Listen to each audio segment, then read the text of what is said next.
This is Bazaar Morning Call, broadcasting live from the CNBC TV18 Motilal Oswal studios in Mumbai.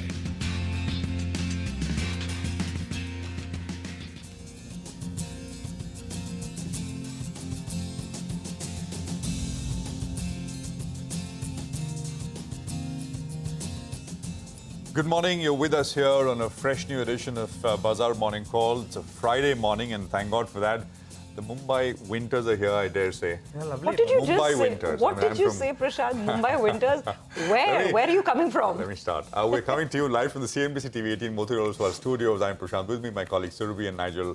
And yes, the Mumbai winters are here, Surabhi. Again, I want to know I which qualified specific... winters by prefixing Mumbai. So. Even so, I really wonder which part of Mumbai precisely you're coming from this morning. But it's not hot anymore. I mean, that's as good as it gets. So that's actually true. You're not sweating that much. So I think Agreed, we'll guys. take that. I mean, it was a little chilly actually, and I've been a Mumbaikar all my life. Chilly? So for me, it's pleasant weather this morning. But guys, we get through today's trading session. There's obviously big news coming in from the banking and financial space. yeah. And on Monday, when we come back, you know, we're going to be celebrating India's World Cup win. So, no, absolutely. I think it sort of will be that way. Hopefully that way. Well, let's just kickstart this program with what you need to know as we begin another session, as always. And I'll start with the global stuff. I'll get to the bank stuff in a bit. But, you basically had US yield peak, which was once again endorsed.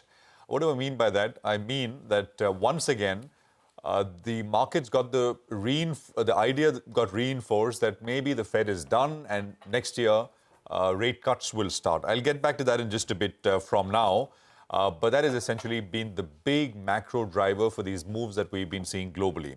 For day on day, in terms of what happened, there was consolidation because, I mean, the US as well, we've seen large moves. The Nasdaq was flat. The Russell 2000, which is a small cap index, actually sold off about 1.6% or so.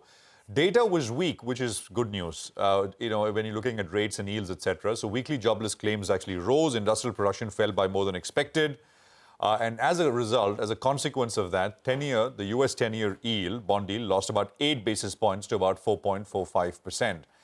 So that is number one. In terms of, just the bond yield move. Markets noted, the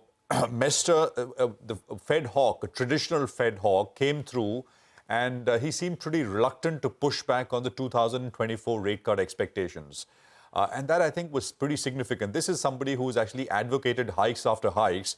And when actually asked whether, we actually will see cuts in 2024, he didn't say, no, we perhaps will need to hold rates higher for longer, etc. There was no pushback. So now, according to market pricing in terms of what Fed is likely to do, there is a 95 basis point worth of rate cut, which is priced in for 2024. So that's significant. Now, oil prices, that's the other big piece of this puzzle, right? Oil is down almost 5% to about $77.50 per barrel. That is very large for a single day. And by the way, there was no real news flow. There was no trigger or news flow which drove this 5% sell-off. And that's why many are wondering whether the oil market is giving us a very early sign of perhaps growth starting to slow down sharply. This is going to be debated for some time to come. Just to circle back to where we stand in terms of the Nifty, Bank Nifty, etc. The October high, the swing high for the Nifty was 19,843. At the day's highest point, we crossed that. Intraday we crossed that, but then we ended under it. So that is basically the first level to kind of take out. Once we take that out, the all-time highs, etc., come into view.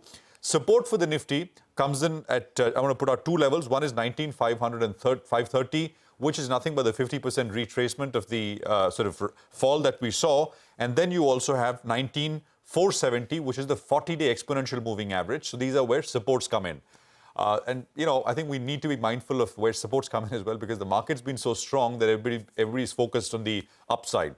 On the Bank Nifty, just to kind of come back, we ended lower yesterday. The RBI action, which we will detail out in some, and we'll continue to discuss that with guests, etc., is significant. And that perhaps will put a dent in banks, in NBFCs, and generally the sentiment for that particular space. So I think here the first support comes in at 43,970. We closed at about 44,160. On the upside, of course, the 61.8% retracement, which is 44,700, will come into play.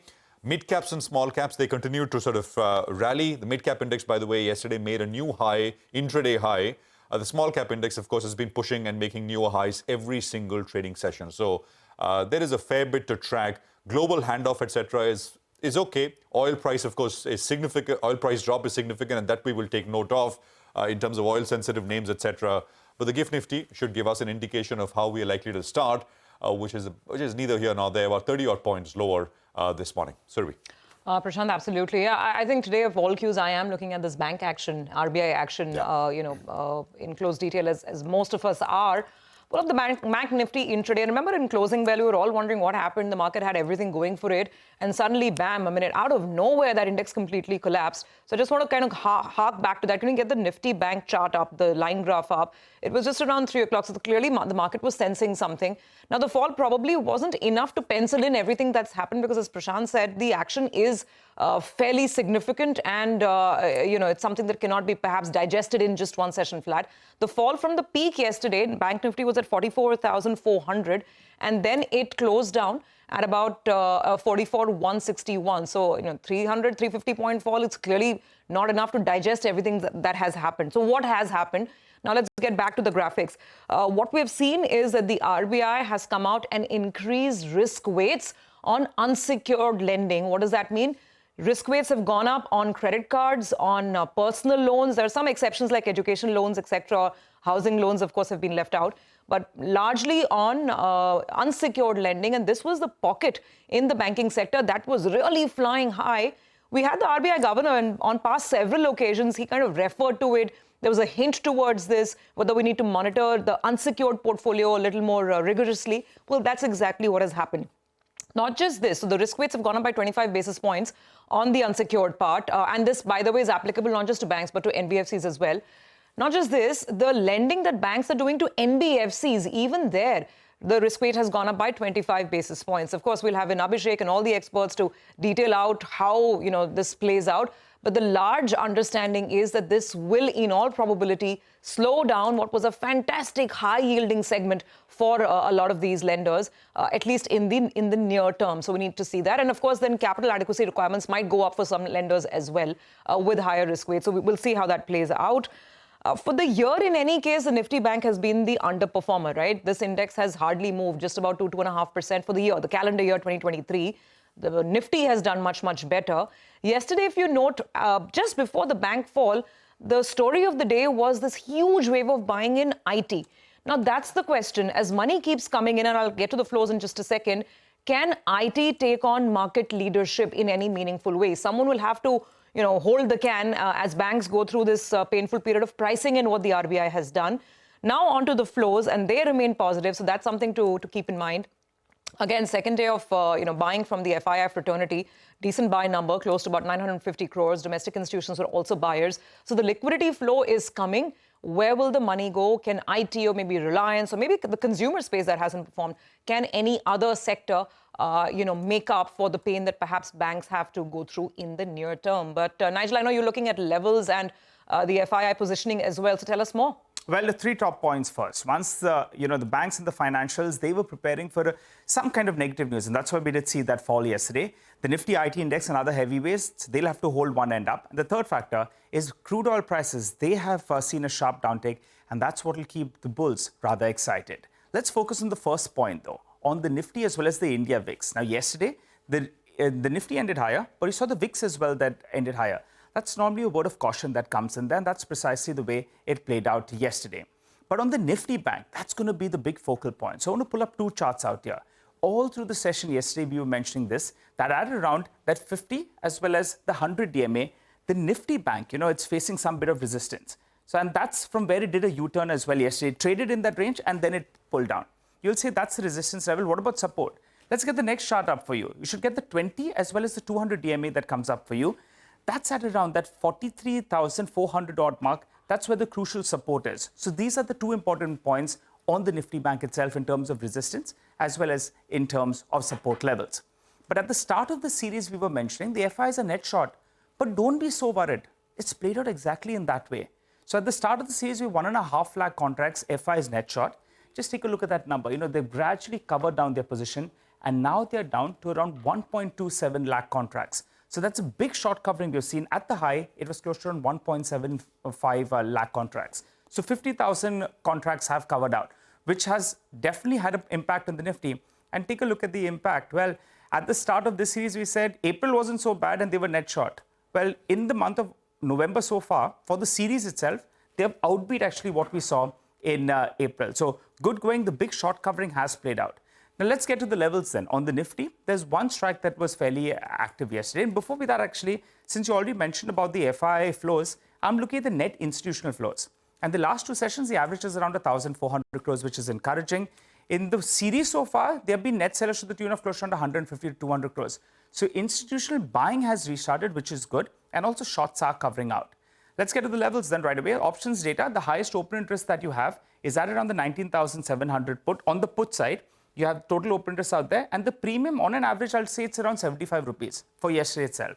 So all those that are writing this particular strike, the crucial support is at around 19,625. And yesterday's high, that becomes the near-term resistance level. So those are the levels you're looking at on the Nifty. And as I said earlier, the Nifty bank, that's going to be important. It's likely to start off a little bit subdued. But the levels that you're looking at, till it holds that 20 as well as the 200 EMA, you'll say, okay, we're fine. And on the upside, you have resistance. It visited this level yesterday, the 50 and the 100 EMA. So that's the resistance up for you in the screen. The gift Nifty suggests we pull back a little bit. Let's see how we go from there, because the Nifty bank and the financials, they were positioned for some kind of negative news that we saw overnight. Back to you. Okay, all right. That's what we'll watch for, some of those key resistances that the Nifty bank will have to encounter. Let's kick it off then. We've got a couple of calls coming in. This one is on equities, and it's from Christopher Wood of Jefferies, who says, higher for longer. The consensus at the end of last quarter is now seemingly truly dead and buried, with the market reaction to the latest US CPI data in terms of a further rally in bond markets and renewed weakness in the US dollar. He says money markets are now expecting 100 basis points of easing next year, compared with 75 basis points before this data. Well, you got Amit Sachdeva of HSBC, who says that the second quarter FY24 results were good and potentially strong festive demand in third quarter could be a key catalyst. He says now that inflation risks are not overly concerning, margin tailwinds may continue. US bond yields have softened, and a sustained earnings trajectory potentially puts India back into focus, even though the upcoming elections are likely to be a distraction. Okay, let's get to money markets then. A view coming in from Lakshman V of Federal Bank, who says the rupee is again trading back in its familiar territory after witnessing volatility in the US dollar index, which recovered from its 2-month lows on the back of softer US CPI print earlier this week. He expects the rupee to trade in a range of 83.02 to 83.30 to the dollar for the next few trading sessions. Well, in bonds, we have V. Lakshmanan, who says that bond markets traded positive, tracking US treasuries, which fell after softer US inflation for October. He says lower domestic inflation with fall in core CPI, also supported bond prices. He expects the 10-year benchmark bond yield to trade between 7.15 to 7.3% in the coming sessions. Well, we've got a lot of stock specific action to track for you. We get to that in just a bit from now. But for the time being, we highlight all the top stocks that we're tracking for you. JSW Infra, SJVN, TVS Motors, DCX Systems, you have GSW Steel, all of them on the back of positive news flow. And add to the list, Brigade Enterprises. While on the flip side, financials, delivery, ONGC and MCX, they could be reacting to negative news flow.